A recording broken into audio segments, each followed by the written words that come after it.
श्री गोपाळ कृष्ण भगवान की जय। लीळा नंबर 74। गंगा उतरताना सादाचे रक्षण। सादाला माईसा व रत्न माणिके अशी सर्वज्ञांच्या दर्शनाला आलीत। सर्वज्ञांचे दर्शन झाले। सादाला सर्वज्ञांचा पूजा वसर डोळे भरून पाहायला मिळाला नाही, कारण त्यांना लवकर काऊळ गावाला मुक्कामाच्या ठिकाणी जावे लागले। तेथे एका ब्राह्मणाच्या ओसरीत झोपल्या।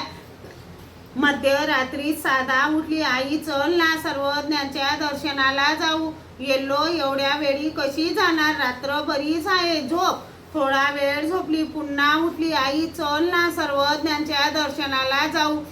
येल्लो, एवढ्या वेळी कशी जाणार? रात्र बरीच आहे, थोडा वेळ झोप। थोडा वेळ गप्पच होती।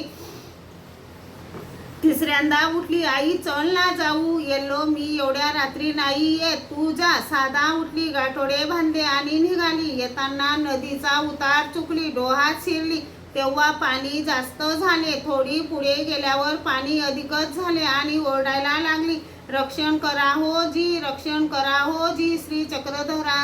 श्री चक्रधराची दासी येल्लो बुडाली जी, अशी ओरडू लागली। तेव्हा सर्वज्ञ गंगेकडे शौचाला आलेले होते। तेथून सर्वज्ञांनी ऐकले आणि सर्वज्ञ थोडे खाकरले आणि जसे कोणी उचलून काठावर आणतात तशी ती अकस्मात काठावर आली। तशीच ओल्या वस्त्रानिशी सर्वज्ञांसमोर आली। दोन्ही बाजूने दोन्ही श्रीचरण धरले उभी राहिली।